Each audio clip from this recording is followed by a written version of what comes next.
welcome to the GHF Expert Series. This is our first episode. I'm Carol Malig, GHF Education Chair, and today I'll be talking with our board president, Barry Gelston, about how to support your gifted kids in math. So please post your questions in the Q&A feature, and we will get to that after we've had a little conversation. So post your questions anytime. Early and often. Early and often. Absolutely. Okay, so Barry, you are an online private math teacher for gifted homeschool students. How did you get started in that role? By accident. By accident. By accident. I was a public school teacher for a little while, and I was a career changer, and I was teaching math in public schools, and my son was having some issues in school, and we had to start asking the question about, well, do we homeschool and how do I do it? And if I don't, do I send my son to private school? It's like, wait, I'm going to use my whole salary to pay for somebody else to teach my child. And I'd rather just teach my child myself and do it. So we got into homeschooling, and that's how I found GHF as a parent. And I fell in love with what we had at the time was that Yahoo Mail Forum, which was really where the name came from, the Gifted Homeschoolers Forum. And I was in there getting information, and also being a math teacher, I also was able to start to answer questions for people and give advice for parents and share my perspective. I, fell in love with this online group. And then as I was home, I was like, well, I'm not going back to be a teacher in a school. And a friend suggested, why don't you try it using that online software stuff? And so this was 9 years ago, and it isn't like today where everybody's doing birthday parties on Zoom. I had to find other willing people to do that years ago. And I was fortunate to find a number of wonderful families, many of whom I'm still friends with years later. Their kids, some kids have already moved on, some are finishing up calculus with me right now. But as a part of that, I did most of my, I wouldn't call it marketing, but connecting with families as Mr. Gelston through the GHF mailing list by giving free support to people. And within a year or so, I was fully booked, and I became a professional member. And I found being a professional member was not so much important for me to get clients, but I wanted to give back to the community.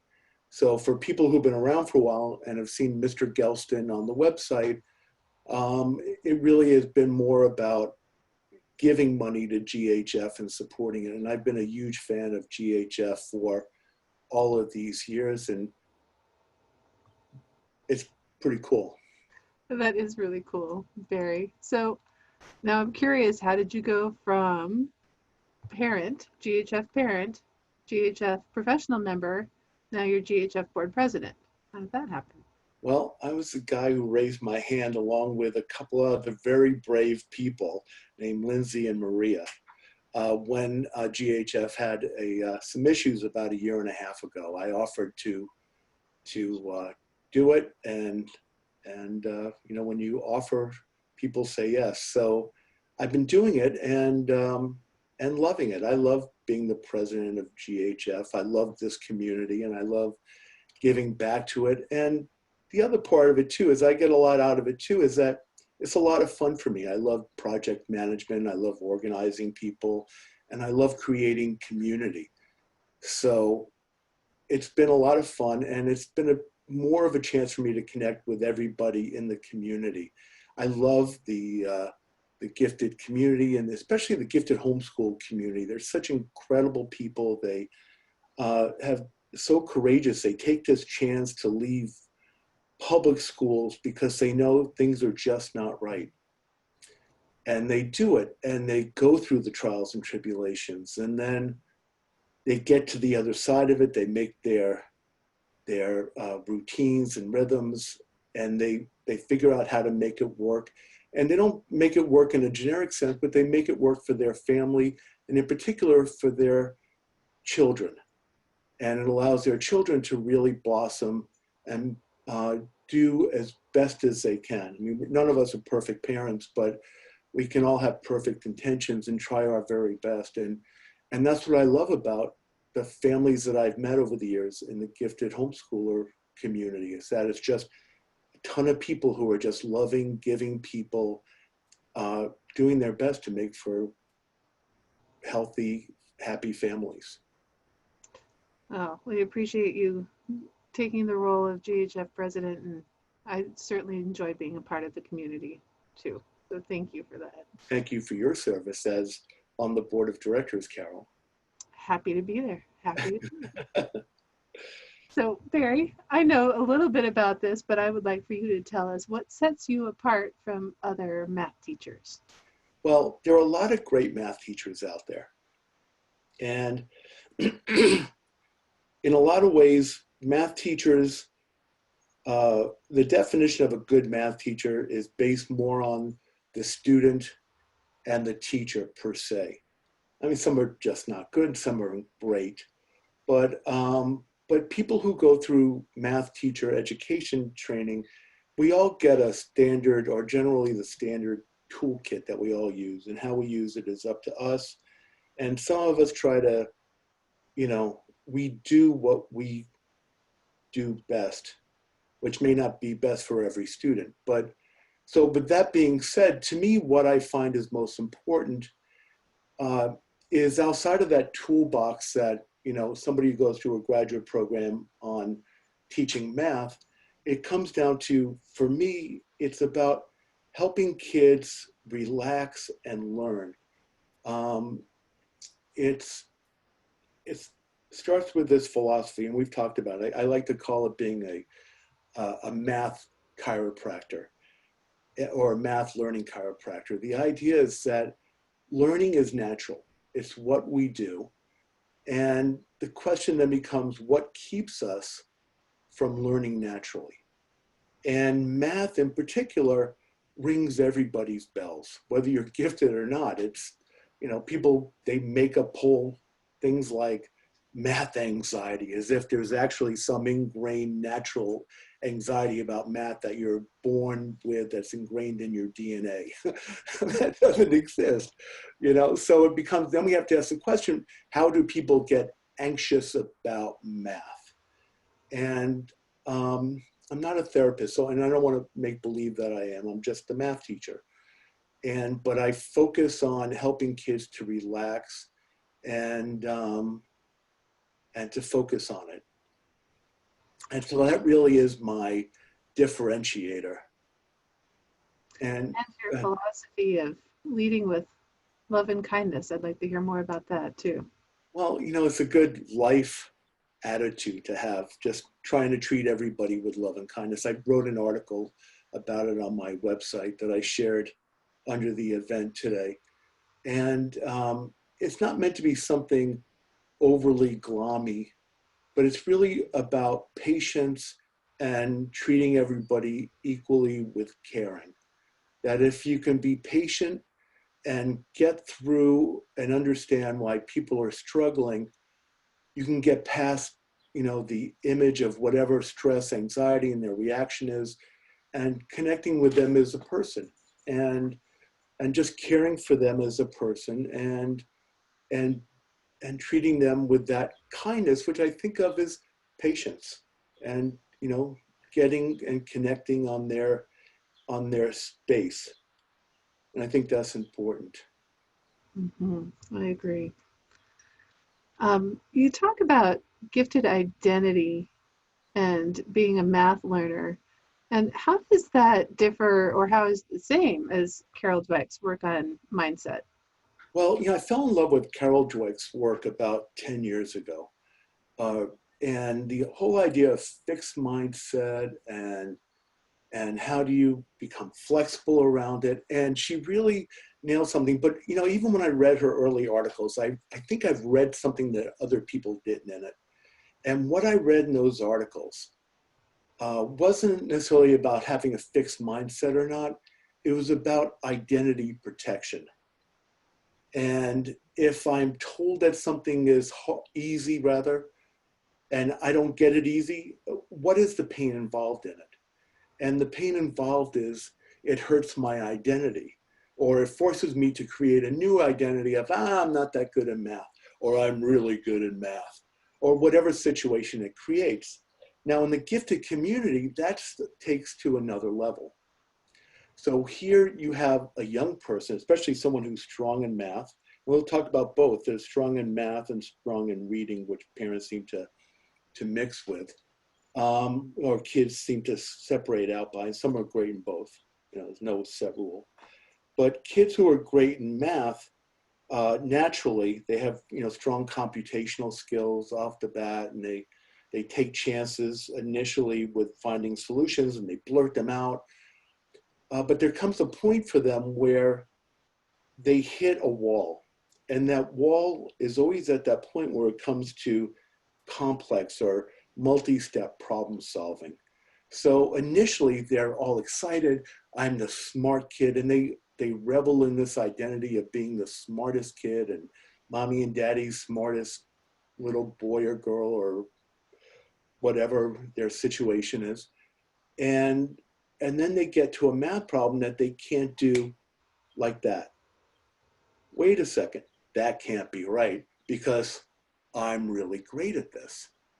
So how do you work around that? And how do you help redefine that? So Carol Dweck would say, you know, go to more of a flexible mindset instead of a fixed mindset. But I would say it a little differently. I would redefine what the identity of a math learner is. And that being right with single step questions is, you know, that's what you have a calculator for. But the real stuff comes in learning to be patient, learning to relax, learning how to joyfully work through the problem solving process. And at the same time, let me bring in the other kids too. So a lot of kids that come are also really great in reading, and they're early readers, and they've gotten the keys to the castle early on, and they learn about everything from dinosaurs to, you know, evolution and porpoises and who knows what else, right? And so they get the keys to the castle, and they speak, and they sound like, you know, 40-year-old people, but then they get to math, and it's not something they just jump into, and that questions their identity, their gifted identity as well. And so that gifted identity is deeply under threat with math. And math requires an attitude which is not, it's you have to get past this idea of, oh, some people are good at math, some people aren't good at math. It's after the initial stuff, everybody has to work at math. And what real mathematicians do is actually not that much different from artists, carpenters, or any other people who are craftspeople and make and build things. Mathematicians, they work on something, they discover a tool, they practice using the tool, they take their time, and they build a process. And you may see, you know, textbooks that say, do this 7 steps in a row, and that's how you do long division or long multiplication. Well, for gifted kids, you can't do that because I like to joke they're from Missouri, they're from the Show Me State. They need to do it on their own.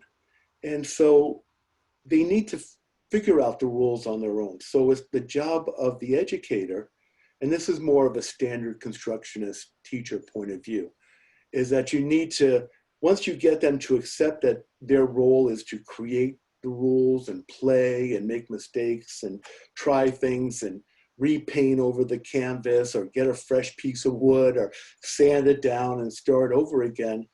But as they're doing that, they need to build their own rules. They can't just accept a rule exists because it has to pass a sniff test with them. It has to make sense.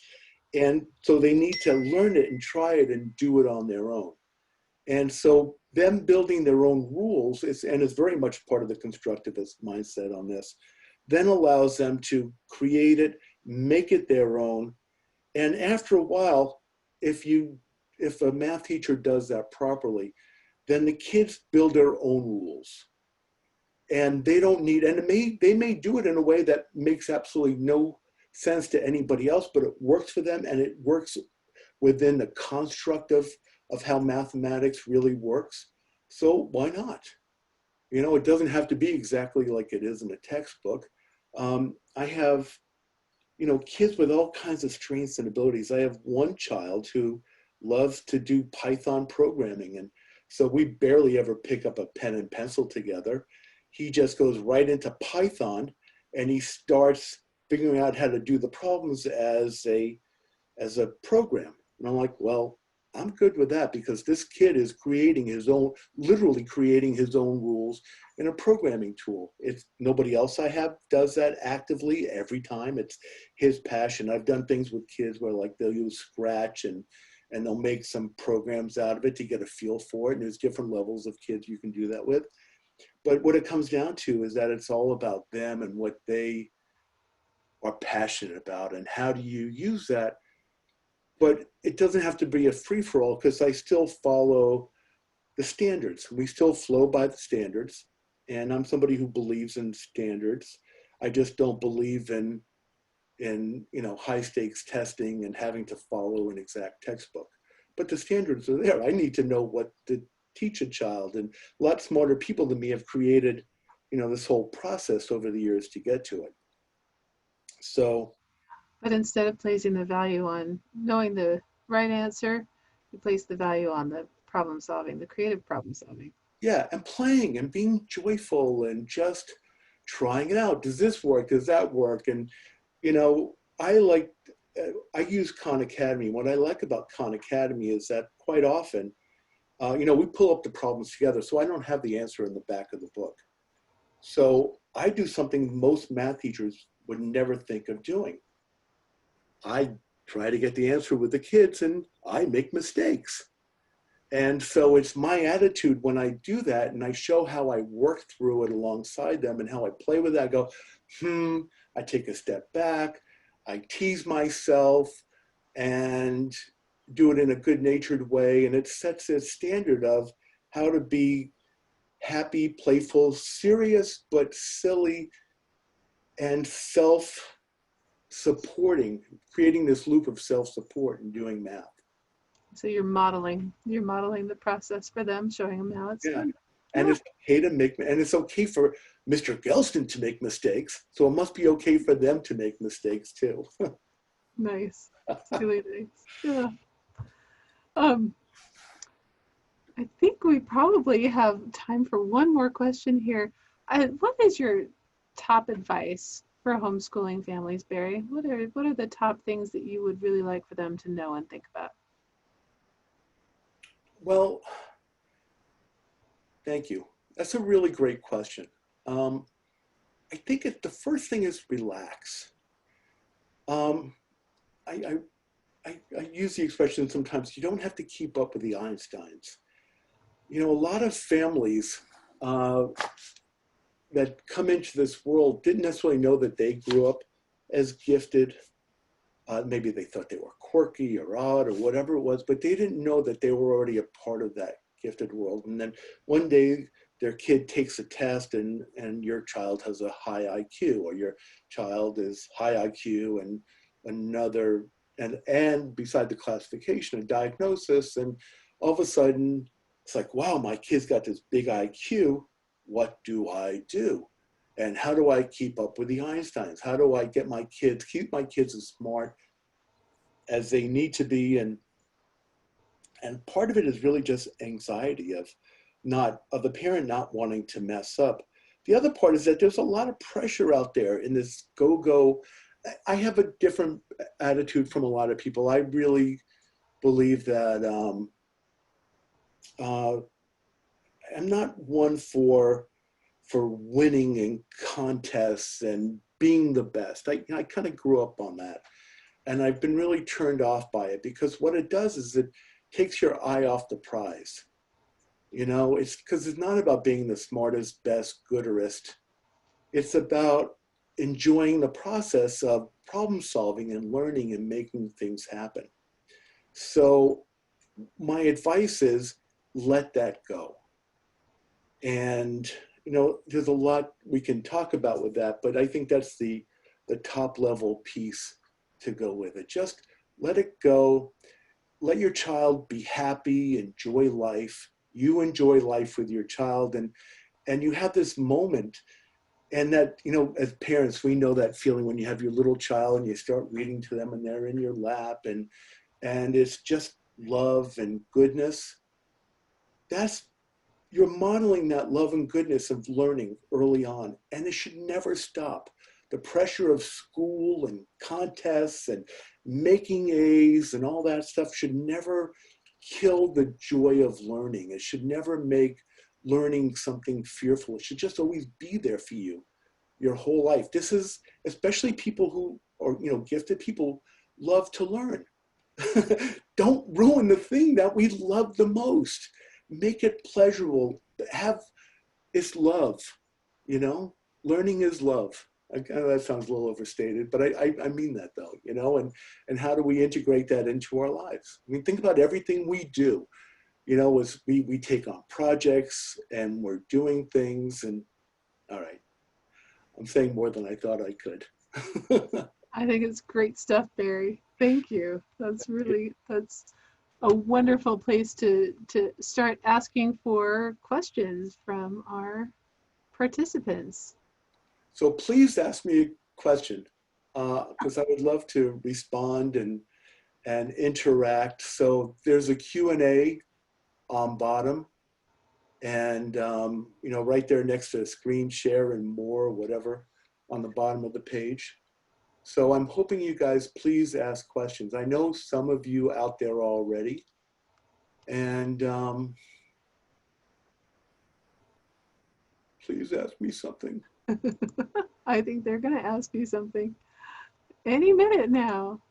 So the idea of keeping up with the Einsteins, I think it's such a good, familiar way of saying the pressure is out there and we know it is. And once you're identified as gifted, so much is wrapped up in that. So much is wrapped up in your child's identification. So, but making mistakes and modeling mistakes is something that you were talking about. How can parents model that too for their kids? You do it as a math teacher. How do you encourage parents to do that? So a lot of times when I speak at a conference, people will ask me, well, now what? And they don't always appreciate that I say to them, well, now it starts with you. It's not about your child.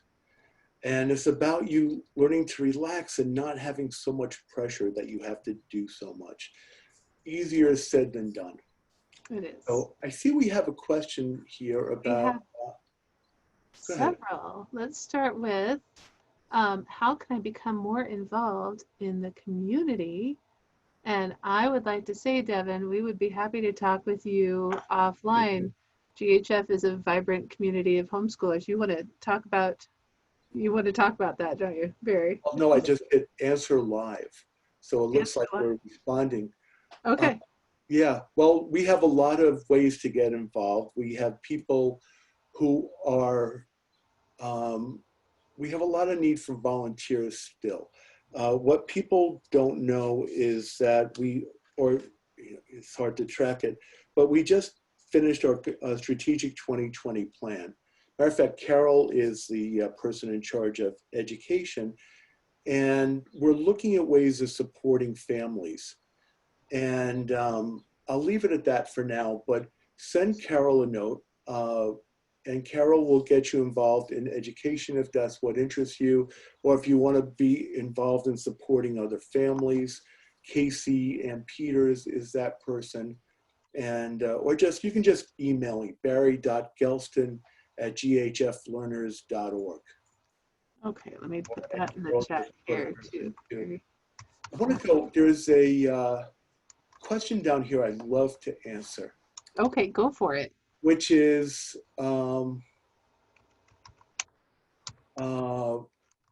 it's about, where is it? Did I kill it? I hope not. Let's see, there's spatial learning, all right? Oh, the visual spatial. Yes. How Yeah. does being visual spatial affect math learning? So a lot of people will talk. So as a math teacher, I look at it a little bit differently, is that children learn going through a process. And I'm part of my education as a math teacher is going through the Piaget, is learning that math learning happens in a repetitive iterative cycle, just like going through the Piaget uh, uh, flow of learning. And so for a lot of kids, that means something concrete. And concrete can be either visual spatial, it could be something in your hands.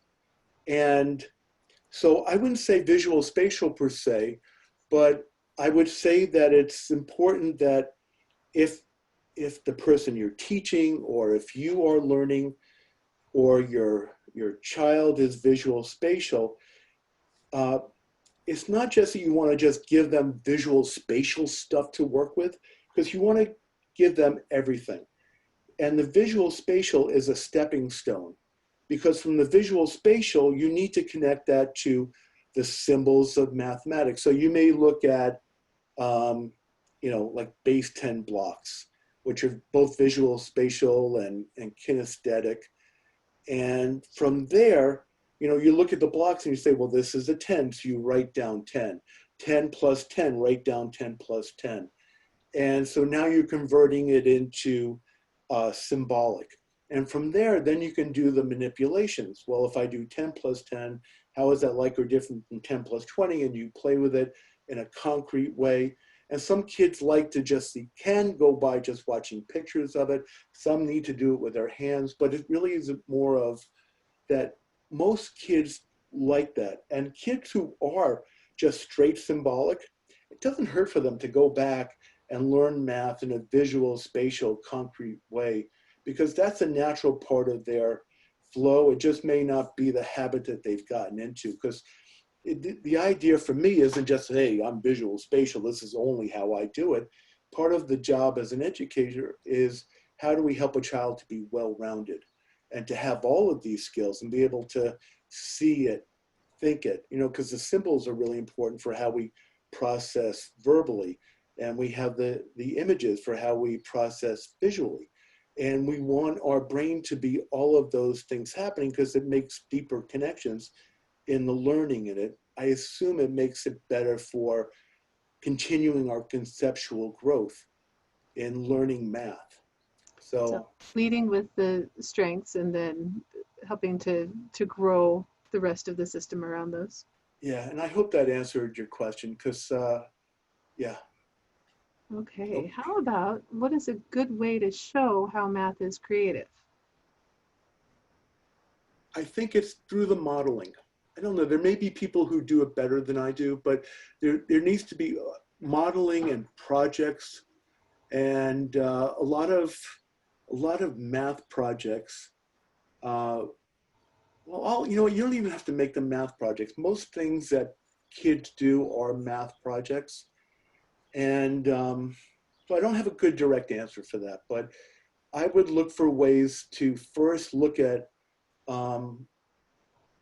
paring down what is creativity. Creativity isn't drawing a picture per se or building a sandcastle. It's more about the process of having an idea, trying. Either you create something first and then shave it apart, or you modify it and you fix it. And I think most people already engage in that process. They just forget to treat math the same way. So I hope that that's getting to your question. I think that's a good answer. And also those real world applications, right? Yeah. A nice way to show the creativity in math. Okay, taking a look through our questions, is there one where you go? Oh, let's do the one on, so anxious child who is absolutely capable, but so anxious about anything math related, there is complete refusal. Well, so for that one, I think the important thing, I've already addressed this earlier on, which is, changing the attitude about it and starting to, but this is what I didn't say, is that you need to infuse happiness into math. And it doesn't have to be, you're not there working on the chain gang, you know, getting the hammer and slamming rocks and going, oh, I got to slam another rock, got to slam another rock, right? If nothing else, just have fun, be silly during it, and just make it a positive thing. And my guess is that the reason why a child is freaked out about it is A, it's blowing up their identity, which we talked about earlier, and how do you find a way to go back and help them redefine their identity to do it in a less anxious way? So it's not, here, you can do it, you see how smart you are. It's, well, of course it's hard. And some things are harder than others. And so the good thing about learning math is we learn how to do things that are hard, just like we do blank. And kids do a lot of hard things that they commit to, and they develop that proper attitude with. So, I mean, I know that there are people out there who are therapists, and they'll talk about therapy for anxiety, but I'm not a therapist. I'm a math teacher. And so I do it from the attitude of, how do I make a relaxing environment, just make it so that they're allowed to have an identity of taking a chance, and that math is another one of those places to take a chance. Nice. Okay. We're at 3:30, Barry. How much more Well, time do there's you have? much people, we can go another, I don't know. Another few minutes? Guys, so this is our first one. So we're here experimenting with how long we should go, how does the software work, and I'm starting to relax and have fun with this now too. So I'm willing to Excellent. take Okay. questions. So Yeah, go ahead. let's do another few more minutes. Yeah. So how do you help students who have different interests navigating in the world that values being a specialist? This is a question about multi-potentiality. That's a big one. I don't know. That may be too big for me, to be honest. But if you want, I'll take a shot at it. And my feeling is that being good in math is about learning to be good in problem solving and taking chances. And this is just my opinion, but because I can relate to this a bit. I've always considered myself a jack of all trades, and it took a long time in my life to figure out that to be a master of at least one, you have to work at it. And you have to be able to commit to it. But the beautiful thing is that once you learn that lesson in one place, then it becomes a habit that you can apply that problem solving following through in another area, and then in another area. And then the cool thing happens, which is that everything starts to overlap. And I had a professor in college that used to talk about some of the best science and the best truths about science are things that overlap different content areas, and how you really know you're onto something when you find something that overlaps. And I think a multi-potentialite is somebody that can take advantage of that, because I'm assuming that they also have the ability to see how, because they can be able to see how all these different things work together. That's one of my strengths, and I'm assuming that goes along with the same for others. And that's my answer. So get the practice down in one place, and then bring it to another. I have an article on my website about learning that process in martial arts, and learning to not be so clumsy. And I started to do it in slow motion, and all by myself, I practice a punch or a block in slow motion. And I do it like when you're kids and you're in slow motion, making believe with your friends. And so I was learning how to do things incrementally. And then once I could do it in slow pace, then I could speed it up. And all of a sudden I was making sharp, crisp movements. And I think that relates to all these other topics. So anyway, I hope that helps, Anne. Yeah, it's about learning how to work hard on the one hand, you're saying, and then also being able to apply it to more than one area. Yeah, So, which is in its own way a form of specializing, yeah, right? Yeah. yeah. Okay. Cool. Specialization is learning how to do one thing well, and then once you do that, you can then apply those same skills Mhm. elsewhere. Okay. All right. All right. Let's Who see. else? Is there anything we haven't? What are your? Yeah. How do we help kids with a history of bad math experiences in the school setting? Oh, D Okay. school, D school, D school, and then start fresh. I think I've kind of gotten this. That's my method. Is what I've already talked about. Is you got to give them a break. You got to take them away from the, you got to take the hammer out of their hand and get it so they're not breaking rocks anymore, and then back it in ways that are light and fun, and get away from textbooks. Don't use worksheets or anything that sniffs or smells like school. Or is timed? Those Uh, timed tests. Oh, I've read somewhere that the number one cause of math anxiety is early on timed uh, number, math facts. mm. That's the number one cause of math anxiety. And it always Slow makes me process. cringe when I see a young gifted kid thinking that their giftedness is about how fast they can figure out addition or subtraction. And it's like, no, that's why we have calculators, you know? All this other stuff is math, is, trying and doing and bringing stuff together and trying different tools and rules. And there's so much to do. Yeah.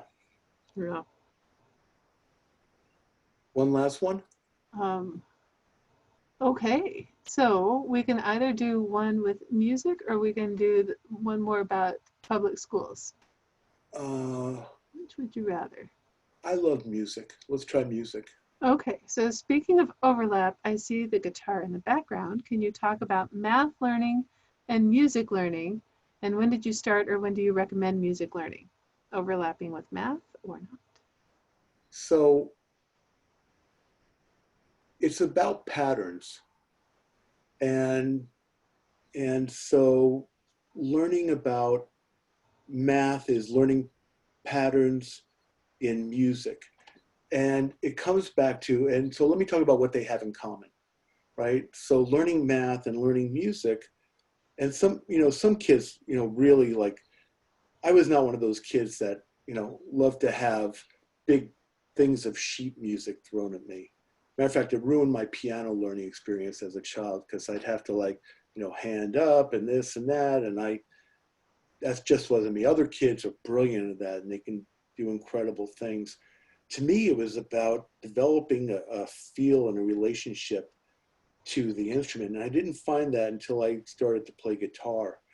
And I would just sit by myself and make up my own sounds. And I'm not the world's greatest guitarist in any way, but my son is a great musician. Um, and and I think it comes back to the things that we have been talking about is there's a creative process. You try, you get in, you stick your fingers on the fretboard, you get it to try to see if you can make a clean note. Can you make a nice clean chord? Can you play in rhythm? Can you, hear it, create it? Can you write it down? And, how do you remember it? Maybe you want to write a song and and you're going through this whole process of creating something and you're going, I don't like that. I'm going to change that. Oh, why would I use words like that? Or why would I use that chord? It was too bright. I needed something, like, a minor, or I should be, maybe instead of just doing that, I should be running a circle of fifths or whatever it is. But all those things are the same decision-making that you make in math and in all other problem solving, whether it's art or music or engineering or whatever. This is how we create. All right.